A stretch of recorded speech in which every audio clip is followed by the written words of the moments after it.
you on the show today, man. It's an honor to meet you because what I think is that the world actually needs more pimping in it. If more people had pimping, they wouldn't act like simps. You know what I'm talking about? Right. And that's the problem. Now, I'm a political science major from the great school of Wichita State, and I think that politics needs more pimping in it.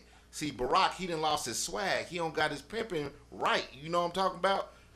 On the foreign policy, he just need to put some pimping in it. It's like, look, I don't really want to bomb your ass, bitch, but I will. You know?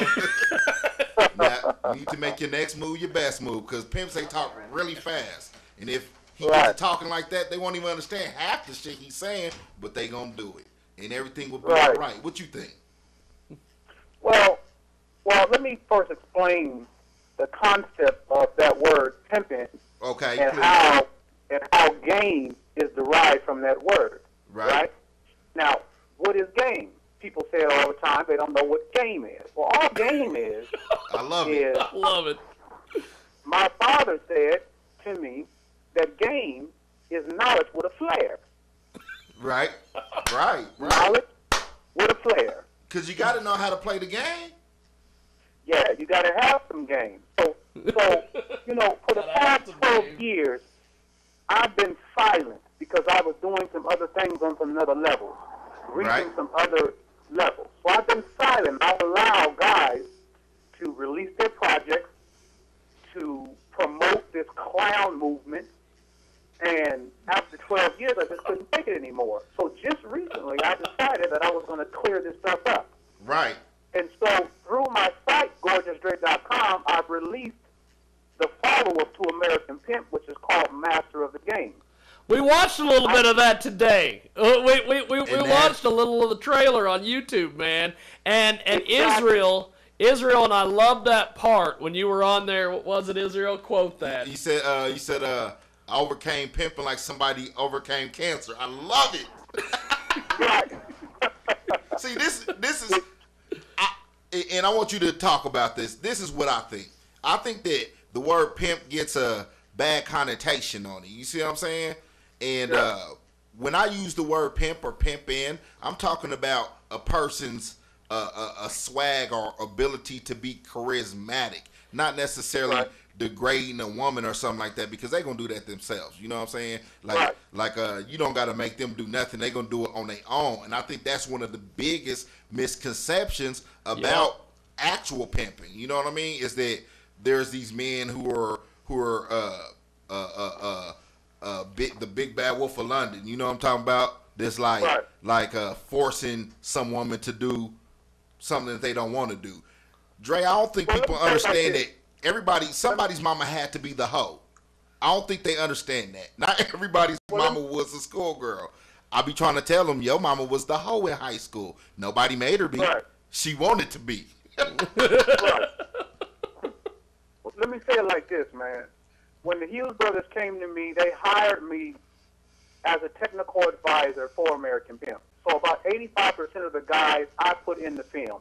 Okay. Gilmore, Slim, Charm, I mean, all these guys, I put them in the film, right? Right. So when I talked to the Hughes brothers and we sat down about how we wanted to orchestrate American Pimp, I told them that I would have to give you an honest depiction of the lifestyle. Right. Because there are clown people that have a clown aspect to their game. There are some violent people, and that's a taboo, but that does exist. So there's layers and levels of people in the game, as in any sports profession. There's the top guys, there's the mediocre guys, and there's the trash guys. Well, it's the same with the game. It's the same with the sales force. See, in any sales force, only 10% of the people are making all the money. The rest of the people are struggling. So that's just like the game is. Just like the game. So the level that I reached, most people would never reach that were participating in the lifestyle, because you can only go as far as your intellect, as far as what you know. You can't transmit what you don't have. So if all you have is some street vernacular and ghetto mentality, guess what? Your bride's going to look like that. And she's going to attract that. Yeah. But if you have some intellect and some education, then what happens? That puts you on a different level to attract a different type of prospect that got big money. So basically, you saying they play pimping? they ain't play pimping. They just have a lack of information. They only doing what they understand. I love it. You know who my favorite pimp was of all time? Who's that? You might laugh at what I'm about to tell you, but Jesus. To me, Jesus was a pimp. You know what I'm talking about? Some of the things he said when he was in a crowd and the chick touched the hem of his garment. He said, "Who touched me?" Now, Jesus, come on. There's a whole crowd of people. Who knows who touched you? But somebody touched him, and his pimping was so thorough that it healed her. Jesus was the pimp. You know, he fed 5,000. He provided, you know what I'm saying? He provided provisions for his flock. That's a provocative statement. But I can say, depending on your idea of what a pimp is, I don't really know your idea of what a pimp is. I know what I've lived through my own personal life. Right. I don't want to be considered the kind of pimp that these people are talking about today. Because Well, that's not who I am. Well, the pimp today is a caricature of a lot of different people. You know what I mean? Like the pimps that I knew, they were really respectable guys in the neighborhood. You know what I mean? Some of the guys that I talk to, some of the Macs who are here in Kansas where I'm at, they come through and they go to Milwaukee and Kansas City and places like that. When I talk to them, they tell me about there was a time and day where the pimp provided goods to the neighborhood. Yeah, he made money, but he also bought school supplies. If your mama needed some food in the house, you know what I'm saying, he was gonna take care of her. And it cost her, but she was gonna get what she needed. But I think that the average man, he can't understand that a woman would willingly do some of the things that they do. So they got to make somebody the bad guy, and it's become the pimp. You know what I mean? Like, I'm not out here calling all bitches hoes, but some hoes are bitches. I'm just going to say that. Right. I'm just, you know what I mean? Like, but if she's a hoe, it's because she made herself a hoe, not because I did. And there's two types of women. There's the type that you want to marry, who you love and want to fall in love with, and then there's the other bitches. You know what I mean? And there's a difference. Well, let me say this. Each woman have a little hoe in them. Amen. Keep going. The reason why I'm saying that is because, say you have the average square relationship, and the guy is married, and he has a wife, and say the wife wants a new washer and dryer at her house, for the lack of a better word. Right. And she tell her husband, baby, I need a new washer and dryer. Right. And until I get that, you ain't going to get what you want. That's hoeing. Yeah, that's hoeing. But you know what I'm going to tell her? What you won't give me, your sister will. Yeah. I got you. But I'm just trying to make a point that people don't understand that this activity is going on in every form of life.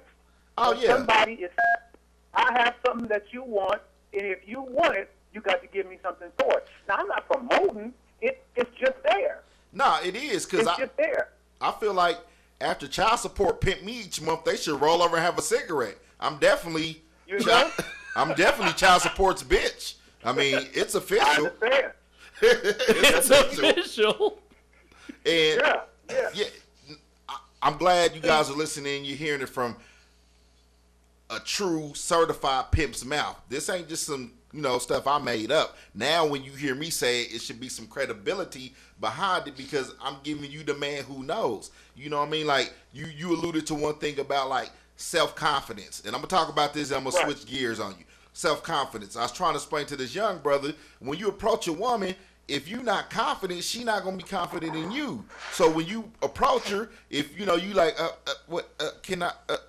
she not gonna be feeling that. You know what I'm saying? You got to go in there. You got to be, stand tall, and you got to say some pimp shit. Well, let me say this. For that youngster out there who thinks that way, who don't have any confidence when they're approaching a woman, I'm going to tell you why he doesn't. Okay. Because they believe the hype. They believe the media that in order for a woman to be attracted to you, you got to have some money. So if you don't got no money, you going to feel that you're at a disadvantage. But that story is a lie. If you keep believing that, they that observe lying vanity forsake their own mercy. I knew from the gate that it was what you understood, what you knew about her. See, there's certain things that if you study it's like it said. Let me give it to you like this in a real profound way. Okay. Right. You guys ready for this? I'm ready. My father used to say this to me, man, and I forget who he gets this from, but he said, admiration is a very short-lived passion that immediately decays upon growing familiar with its object. What that means is that once you get into a relationship, and in the beginning of that relationship, the girl is gung-ho over you a lot of times. Right. But once she begins to know you and figure you out, then she loses that respect for you, and you wonder what happened. Right. But what happened is you got to continue to reinvent yourself to the woman. Right. Continue introducing yourself. Well, wait a minute. You knew me 6 months ago, but let me reintroduce myself again to you. Right. You see what I'm saying? But see, that's... Keep reinventing yourself. But see... But if somebody give you the information, you're going to be somebody that's figured out, and then she's going to lose interest and want to go on to the next guy. What made me successful is I kept reinventing myself. Every time the boss thought she had me figured out, I showed her another part. I gave her a little bit more. Shocked her a little bit more. Right. You know what I'm saying? Yeah. You gotta switch up, because if you keep doing the same thing, definitely they gonna figure out what you're doing. You know what I'm saying? Yeah, you don't switch up your character. Your character stays the same. Right? Okay. Yeah, your character stays the same, but you can switch up your style. You can switch up your swag. Right. You know what I'm saying? But see, this is the problem though, that most of these cats, I understand what you're saying. I remember one of the baddest chicks that I ever pulled in my life. I was at Quick Trip, and I had just got done working out, so I'm in like sweats and shit. You know what I mean? Not looking, like $1 million necessarily, but one, I was willing to take a no. You know, she gonna have to tell me no. I'm not gonna tell myself. But two, I had the confidence to do it, to go up and talk to her. And some cats, they just don't got that at all. And my point is that some of these cats, they dress up and they put on the costume, and that catch her attention. But at the end of the day, if you don't got no substance about yourself, then she really not gonna come up under your pimping like you want her to. You know what I mean? There's no beautiful, like there's no substance to you to make her hold on. You know what I mean? And that's with whatever you do. Now, when I say pimp, like I said, I universally use that as a phrase to explain a person's personal charisma. You know what I mean? And that's true. And that's what it boils down to. Somebody say the difference between me taking a girl to bed and the difference between the player taking a girl to bed is that after the act, he don't got nothing to say. After the act, I got a whole bunch to say. You gotta have something to say after the act. All right, I'm gonna ask you a question, right? I'm gonna ask you some questions, right? All right. Tell me one of the funniest stories that happened to you while you was pimping.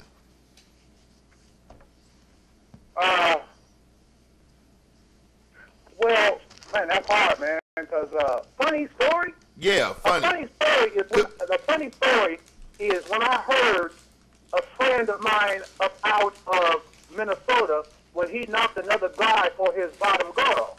Right. And the story goes, these two used to be battling all the time. They were in Hawaii, they were arguing, they were battling. And my one friend said, one day I'm going to get you for that bride of yours. And the other guy said, yeah, right. But he said, I'm going to get you one day. Right. So a few years passed, and now everybody is in Vegas. So the one guy that had the little bottom white girl, he was in Portland. Okay. And the guy came up on his bride, right? Right. So when the man called home, my friend answered the phone. And the guy quickly hung up the phone. He called back because he thought it was the wrong number. So you trying to serve him? No. He was just calling his house to check on his bride, and my partner answered the phone. Oh, okay. So he hung up because he thought he had the wrong number. So, so when he called back, my partner got on the phone and said, I told you I was going to get you. I got you. And the dudes on the other line said, oh, man, don't say that. You're hurting my ulcers. You're holding my ulcers. Oh, man. That was a funny story to me, man. That was one of the coldest knockings ever to me, man. So he actually told him, like, did you hurt my hustle? That's what he told him? he said, "You hurt my ulcers." Oh, man. He had ulcers. He said, "Oh, man, don't tell me you got it. You're hurting my ulcers, man. You're hurting my ulcers." Yeah, man. That's a pretty popular story in the game, too. Oh, man, that was funny, man. How many of the guys from American Pimp do you still talk to?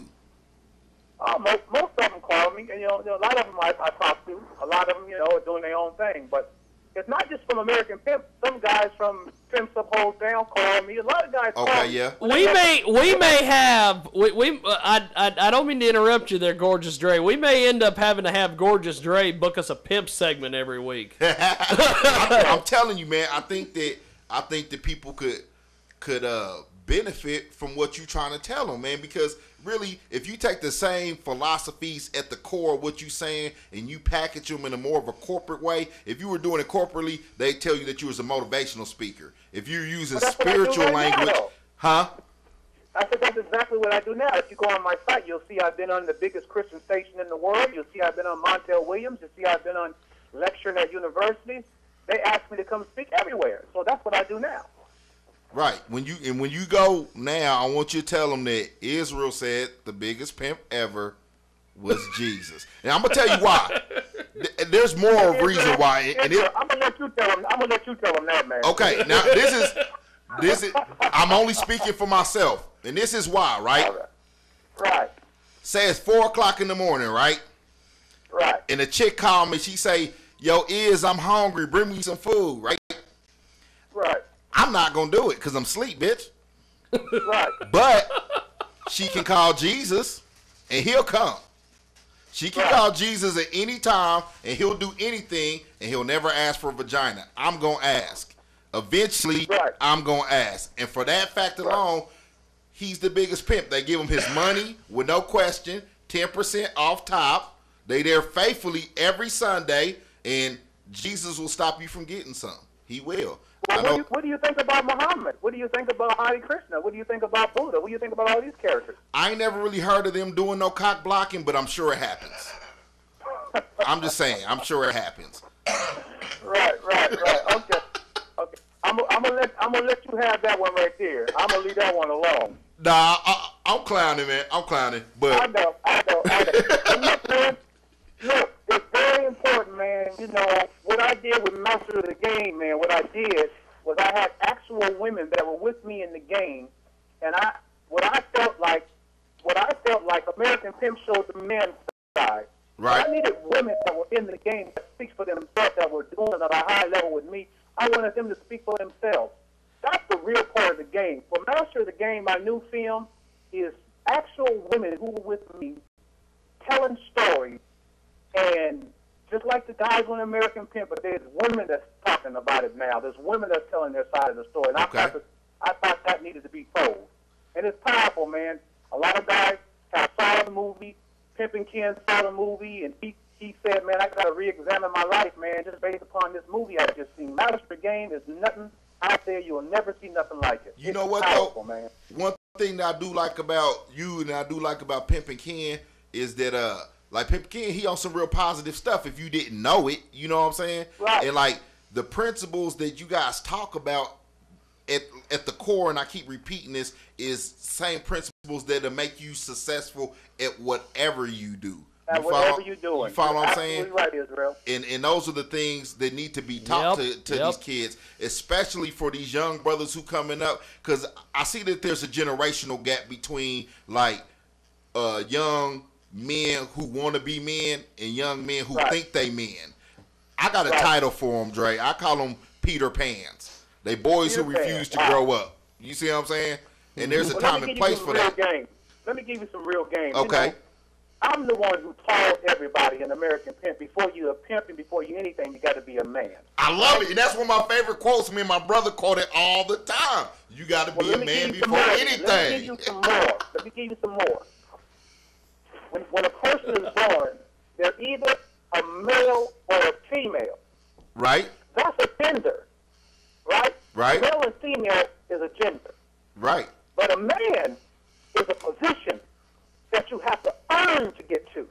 You better tell them. You don't grow into it because you're a male. I think Repeat that one more time. Repeat that one more time so they can get that. When a person is born, they're either born as a female or a male. Right. This is a gender. Right? You're born a gender. Right. Now, A gender, yeah. A man and a woman are positions Right. that you have to earn to get to.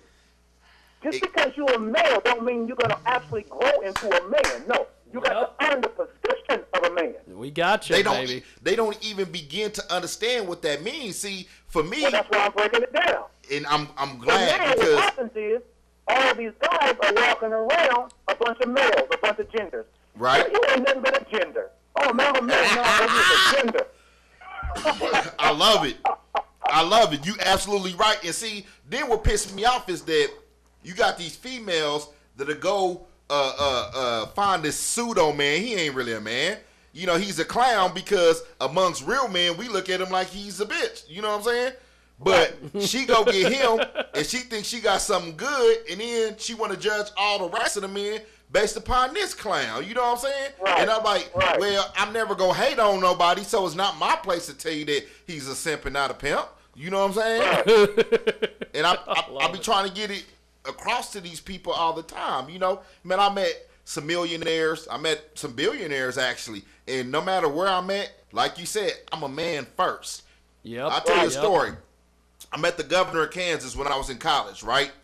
We had this debate. He came down, and the Secretary of State and all this. Now, Wichita State is like, you know, predominantly white. I'm in a political science program, so I'm the only black male that's in the program, right? So purposely, on the day that everybody comes down, I go to class and I got on baggy jeans and baggy hoodies and boots and my hat. And I was high too, but that's another story. So everybody's asking these questions and they all dressed up and they want to ask these bullshit questions. But because I'm me, I kept it real and I was able to show my intellect regardless to what I was wearing, and I stood out more than they did. And that's what has to happen. And you absolutely right. You broke it down in such a great way. There's a difference between being a male and being a man. You know what I'm saying? And some of these cats think that because they got a penis, that make them a male. But what they don't understand is I know more bitches with a penis than I do a vagina. And that's my personal opinion. They call them Mitch. We call them Mitches. The male bitch. So the whole thing is this, man. Look, when an individual understands the concept of what I just broke down, they understand they got to work to do something. All these guys are lazy because they just think just because they're a gender as a male, that automatically turns them into a man. Right. No one has ever told them that man is a position. They don't even know how to think that way. So see, it's my responsibility to reach back to my people and people all over the world to start giving the information that I learned and suffered for. People tell me, oh, Trey, man, give me some game. I said, look, man, I can't give you the essence of the game in a 20-minute conversation. I can't give you what cost me tears and prison and failures and success in a 20-minute conversation. To get this game in its entirety, it's like you got to go to Harvard for 4 years. Yeah, I dig it. I dig it. Well, Gorgeous Dre, this has been a hell of a fun time. We hope you've had as much fun as we've had. And how can people follow you on social networks? All you do is go to Real Gorgeous Dre on Instagram, Real Gorgeous Dre on Twitter, and go to my website, gorgeousdre.com. I need you to follow me back, Dre, on Twitter. Just go in there and I'm going to get you. It's @_IZREAL. Okay. Well, hey, Gorgeous Dre, I'm going to touch base with you on email. I definitely want to have you back. I would love to have you on a monthly basis if we can work that out. I would love to have you here every month, my man. Well, holla at me, baby. Holla at me. Well, I will do that. Have yourself a wonderful day. Check out GorgeousDre.com is the place to be. Thanks, Gorgeous. Appreciate it.